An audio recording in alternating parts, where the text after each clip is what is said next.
A long time ago, in a land called Haran, a region in ancient Mesopotamia, which is in modern-day Turkey, there lived two sisters named Leah and Rachel. Leah was the older sister and Rachel was the younger one. Leah had kind eyes and a gentle heart, but Rachel was stunningly beautiful, and everyone admired her.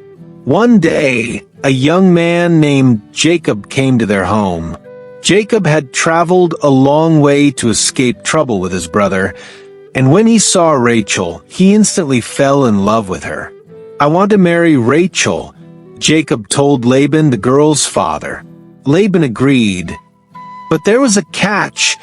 Jacob would have to work for 7 years to earn Rachel's hand in marriage. Jacob worked hard during those 7 years, tending to Laban's large flocks of sheep and goats.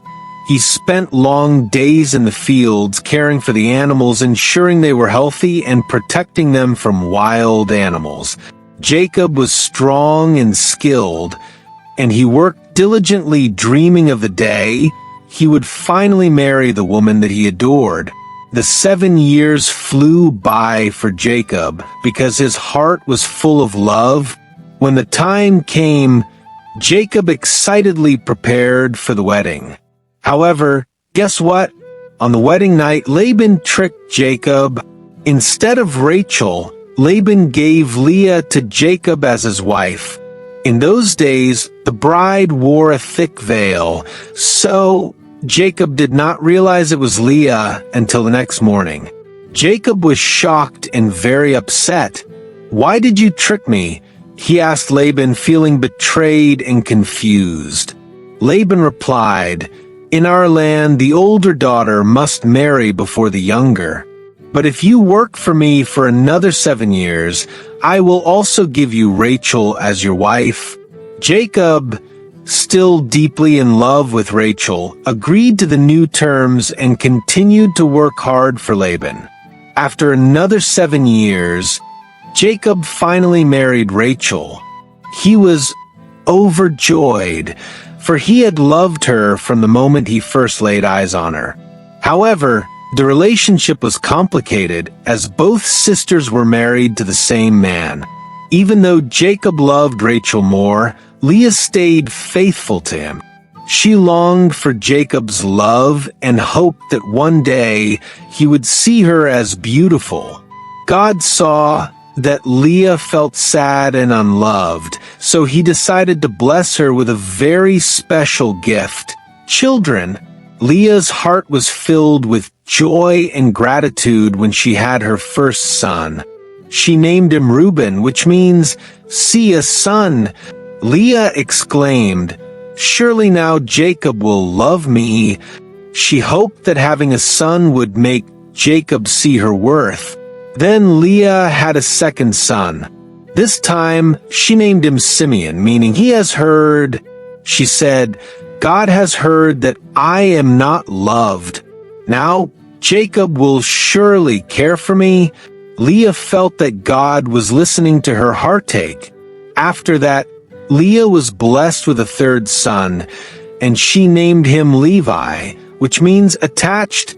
She joyfully declared, "Now my husband will be even more attached to me, because I have given him 3 sons." Leah was hopeful that Jacob would finally notice her love for him. Then came the birth of Leah's 4th son.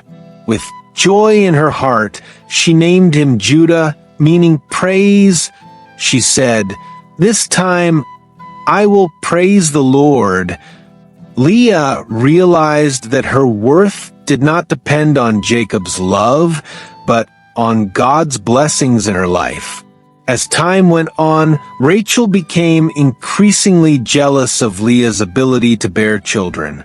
Rachel loved Jacob dearly, but struggled to conceive.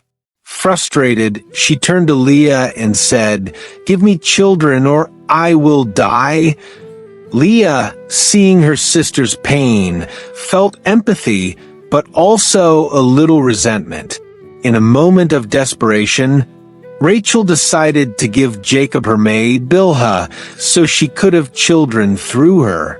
Here is my maid Bilhah. Go to her, and she will bear children for me, Rachel said. Leah knew the ways of the world, and she realized that this was how many women in her culture tried to expand their families. With Rachel's blessing, Jacob went to Bilhah, and she quickly bore him 2 sons, Dan, which means judge, and Naphtali, meaning my struggle. Rachel rejoiced that she had children through Bilhah, but Leah couldn't help but feel a little left out. Leah, determined not to be outdone, decided to give her own maid, Zilpah, to Jacob. Here is my maid Zilpah. Go to her, and she will bear children for me too, Leah said. And so, Zilpah bore Jacob 2 more sons, Gad, meaning good fortune, and Asher, meaning happy. Leah felt proud that she had not only borne children, but had also provided Jacob with even more sons through her maid. Despite the rivalry and Leah's heartache, God continued to bless her. Leah continued to have more children of her own.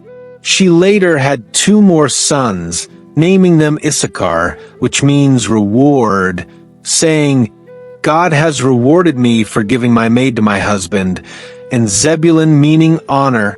She said, Now my husband will dwell with me, because I have borne him 6 sons. Finally, after much prayer and longing, Rachel was also blessed by God and became pregnant. She gave birth to a son named Joseph, which means may he add, saying, God has taken away my shame. Later, she also had another son named Benjamin, meaning son of the right hand, showing her deep love and joy. Leah also had a daughter named Dinah, whom she loved dearly. Even though Jacob still loved Rachel more, Leah felt joy because God was blessing her with children. As the years passed, Leah's sons became the leaders of great tribes in Israel. One of Leah's sons, Judah, became an ancestor of King David and much later Jesus Christ.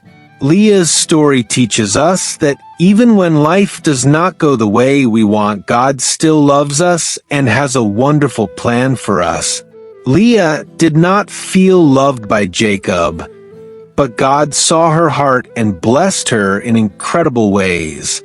No matter how others treat us, we should always trust that God sees our value and can use us to do great things. Do not miss out on the powerful lessons and inspiring stories we have in store, and tap the notification bell so you never miss a new story. Follow us for more captivating Bible adventures that will strengthen your faith and uplift your heart. Hit that subscribe button and join the Bible Storytime family today.